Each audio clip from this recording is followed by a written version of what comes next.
Hello there you guys, welcome to one of my videos.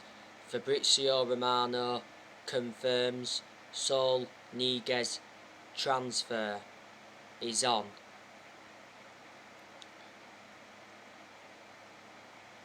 Niguez's transfer to Man United is imminent. Man United are leading Chelsea in the race to sign Saul Niguez. That's according to reports from Spain. If we get Niguez, he'll be our fourth signing of this summer transfer window. Man United will bring Niguez in on an initial loan deal.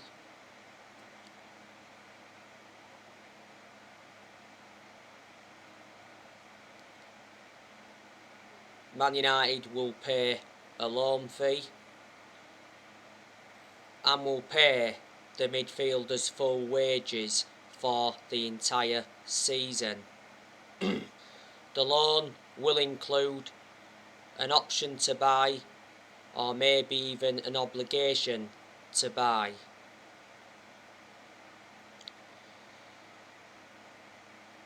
Niguez is on the verge of leaving Atletico Madrid. Before the start of the season, it said that Man United made contact with the agents of Saul Niguez, and it said his agents were due in England for talks with Manchester United and Liverpool. Niguez is valued at £38 million.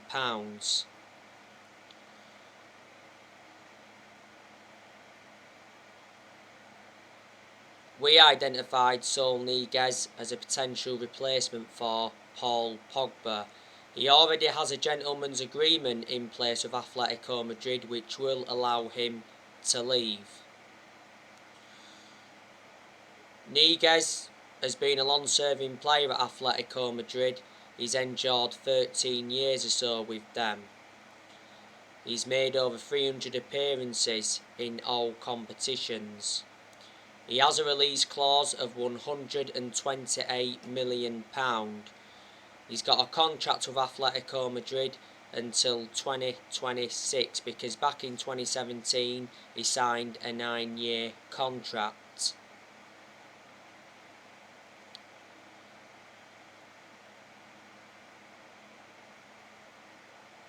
Niguez is still in his prime. He can be deployed as a central midfielder or a defensive midfielder.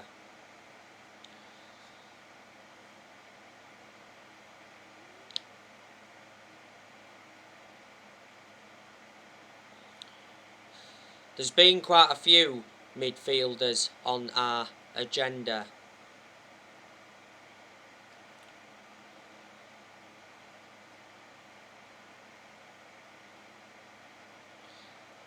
I'd love Man United to get Declan Rice from West Ham. It recently said Man United make Declan Rice swap deal proposal to West Ham for Jesse Lingard. Declan Rice has rejected 3 contract offers at West Ham, and Declan Rice is unhappy with West Ham's £100 million price tag.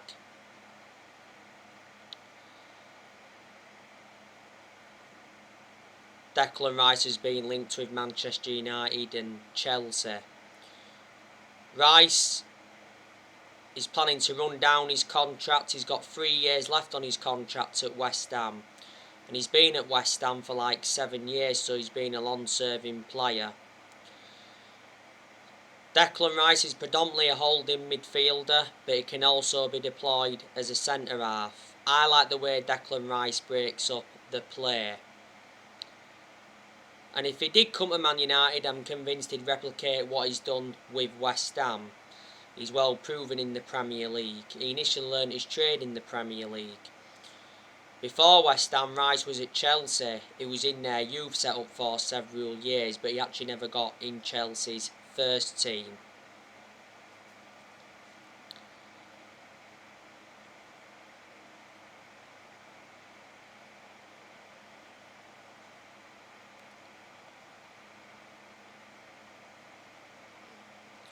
This morning I gave you the news on Ruben Neves from Wolves. Man United are eyeing a cut price deal for Neves. Man United are unwilling to pay £40 million. Wolves are demanding £40 million for Ruben Neves. Bruno Lage wants to keep Ruben Neves, but he says every player has a price. Earlier on in the summer, Ruben Neves hinted that he'd made a decision on his future.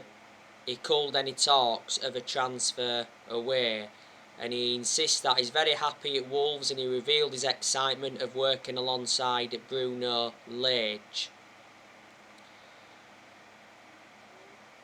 Ruben Neves has been an absolute revelation for Wolves. Wolves know how much of an imperative player he is. You know, Wolves have endured a bad start to the season. They've lost their first 2 games. They've really struggled since they lost Diego Jota to Liverpool last year. They also lost Matt Doherty to Tottenham. Ruben Neves has made 178 appearances for Wolves in all competitions, and he's scored like 20 goals. He's under contract with Wolves until 2024. Wolves paid £15.8 million for him from Porto back in 2017. Eduardo Camavinga is leaving Rennes before the transfer window closes. Them reports were stemming from France. Camavinga has made Rennes supporters aware that he's played his final game at the club. Rennes are willing to sell Camavinga for £30 million.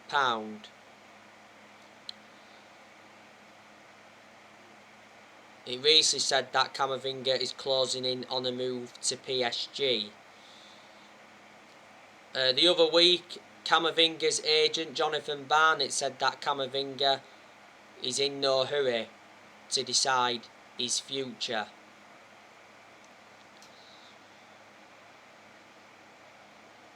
Now, it said not so long ago that Man United are unlikely to make any more signings before the transfer window closes. The transfer window shuts in a week. Man United have made 3 signings so far in this summer transfer window. We brought Tom Eaton in on a free from Villa. We brought Jadon Sancho in from Borussia Dortmund, and we brought Rafael Varane in from Real Madrid, and we've spent around £113 million. Solskjaer has already confirmed that he wants Man United to make 1 more signing. Obviously we have to sell to buy. We have not sold 1 single player in this summer transfer window. We've loaned quite a few players out. We recently loaned Brandon Williams out to Norwich. We loaned Andres Pereira out to Flamengo. We loaned Axel Tuanzebe out to Aston Villa. We loaned Facundo Pellistri out, to Alaves. We loaned Tahith Chon out to Birmingham. Solskjaer confirmed prior to the game against Southampton that Jimmy Garner's going to be going out on loan by the looks of things.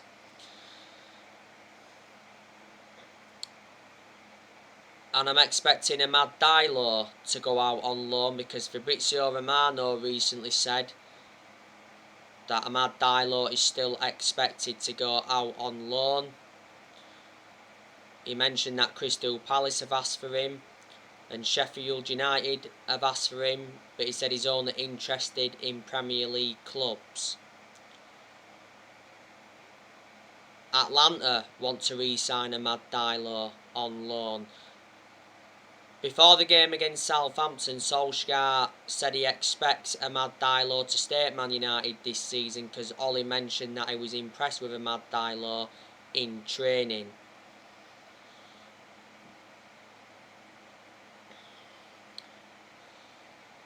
We also loaned some players out back in January, didn't we? Like I updated you this morning, Man United are ready to let go of Donny van der Beek and Victor Lindelof this summer to make way for more signings. There's a good chance Donny van der Beek will leave anyway if he doesn't get enough game time. You know, Van der Beek didn't play any part against Southampton.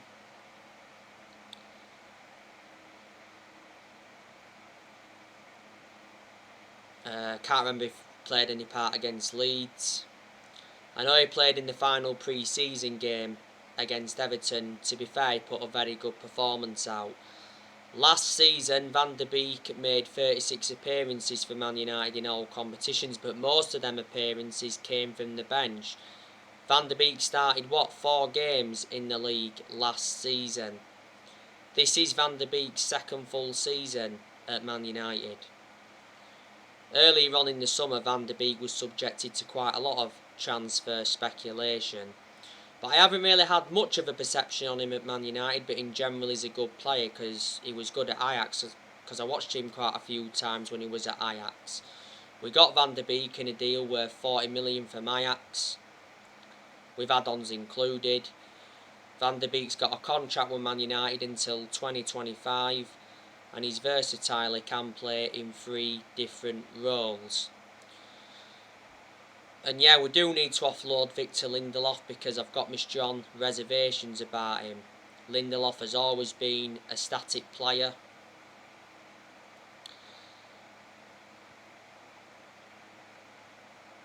Makes too many mistakes.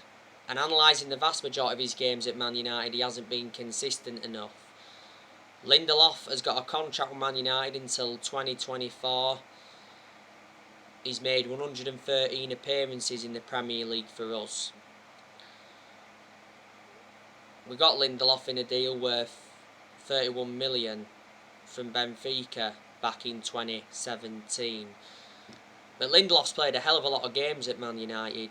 He's played a hell of a lot alongside Harry Maguire.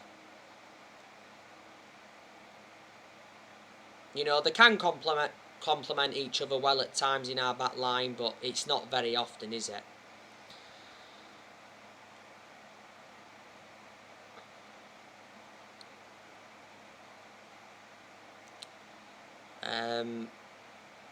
I've already gone through with you the other players that should leave Man United. I said I want Phil Jones to leave, but he's not going to leave in this summer transfer window. Phil Jones will stay at Man United this season after Solskjaer tells him he remains part of his plans.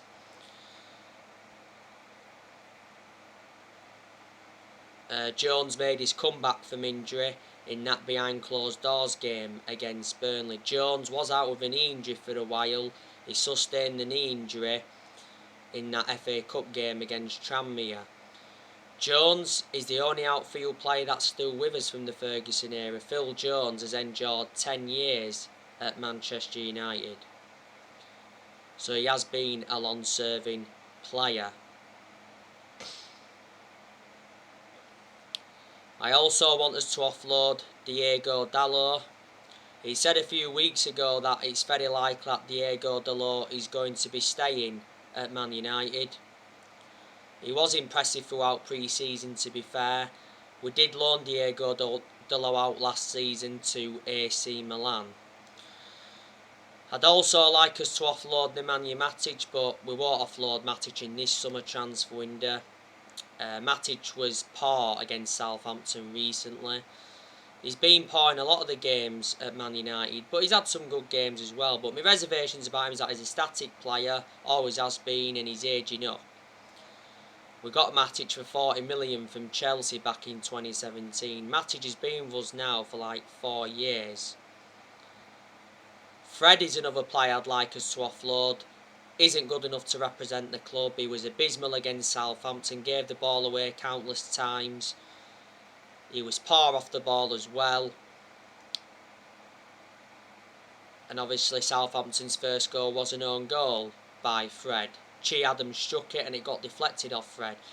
He's had his good games at Man United though, but we overpaid for him. We got him in a deal worth 52 million from Shakhtar Donetsk. Jesse Lingard, he's another player we need to offload. You know, we've got a week to offload him. West Ham and Everton want him. Not so long ago, West Ham's first team coach, Stuart Pearce, said that West Ham want to sign Jesse Lingard. He mentioned he's a special lad. West Ham received a huge boost in their pursuit of Lingard because we dropped our asking price for Lingard to 20 million. Initially we was demanding 30 million. Fabrizo Romano did mention that West Ham were ready to submit another bid. Last season Lingard enjoyed a 4-month loan spell with West Ham and he made an impact. Lingard's current contract at Man United expires next year. Not so long ago though, Solskjaer confirmed that Lingard remains part of his plans for this season, despite the ongoing speculation.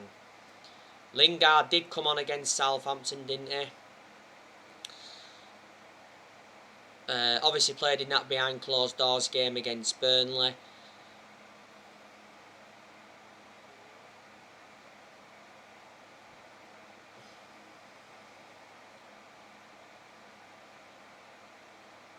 And he scored, and he was omitted from the squad in the opening game against Leeds. And Anthony Martial, he's another player I'd like Manchester United to offload, but we won't offload him in this summer transfer window, because before the start of the season it said that Solskjaer refused to sell Martial as he remains part of his plans for this season. I'm expecting some players to leave Man United in January. Probably more will leave next summer. Solskjaer did say not so long ago though that he's been pleased with our summer transfer business. And you know, Solskjaer has received the backing he deserves.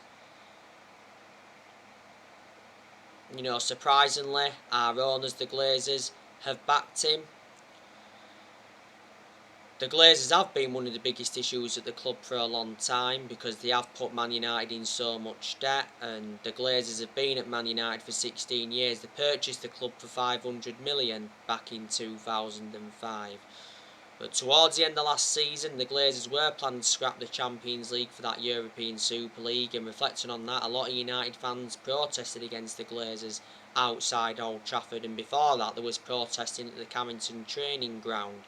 But towards the end of last season, Solskjaer revealed that the Glazers apologised, and it said the Glazers could have been forced to sell Man United, but for only £4 billion.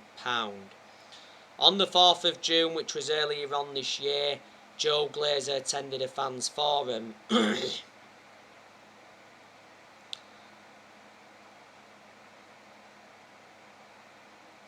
and he promised Manchester United supporters that Solskjaer would get the financial backing. Woodward, he stood by Solskjaer as well. He said numerous times before that he'd back Solskjaer, and he even assured Solskjaer's job was safe when we was enjoying them bad periods under Ollie where he was very close to getting sacked. Obviously we know Woodward's leaving Man United. It announced Woodward was leaving Man United when that European Super League came into the equation. Woodward has had a 16-year association with the club, and John Murtough, you know, he's played a part in getting Solskjaer the players he wanted in. John Murtough is our director of football, and we certainly made the right decision getting a director of football in, because I did mention that's one of the structural changes we needed at the club, and Murtough's trying to get, you know, Declan Rice in now, and Darren Fletcher, he's part of the club. This summer transfer window has been Solskjaer's 5th transfer window as permanent Man United manager. Before the start of the season, Solskjaer spoke out on Man United's transfer plans. He did say that any more signings would be a bonus.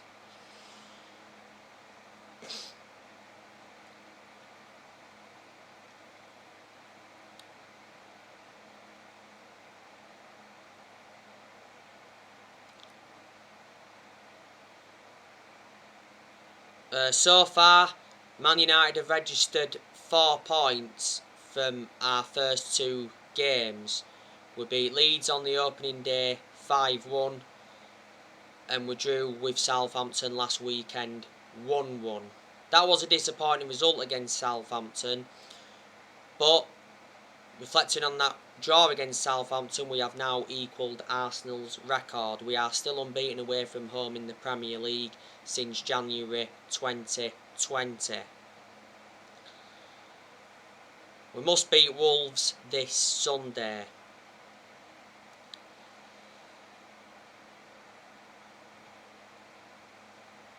This season is absolutely massive for Solskjaer, and he is aware of that.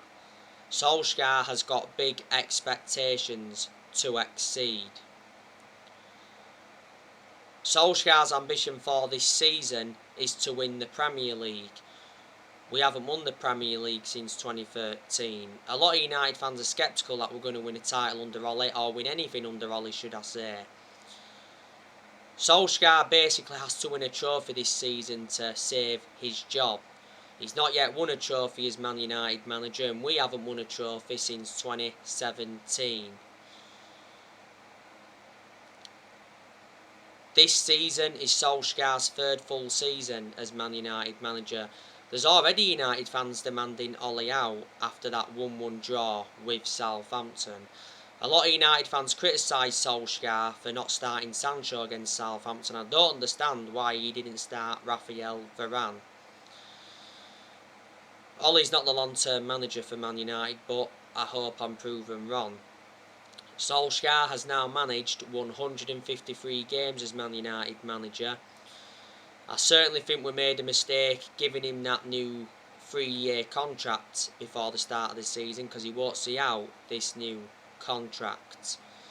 Solskjaer has been in charge of Man United for almost 3 years, and reflecting now on he's been at the football club, he has gained some managerial experience and he's learnt quite a bit on the job.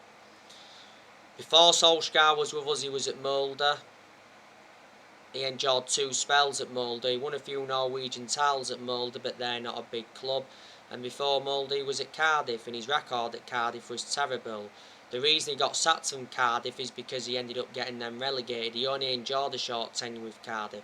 So Ole hasn't got a proven pedigree as a manager. Like I've said before, that's one of my biggest concerns about him. And Solskjaer's decision making has got to improve this season, because in a lot of the games he's managed so far at Man United, he's been tactically naive. But there has been some games where he has showed tactical flexibility.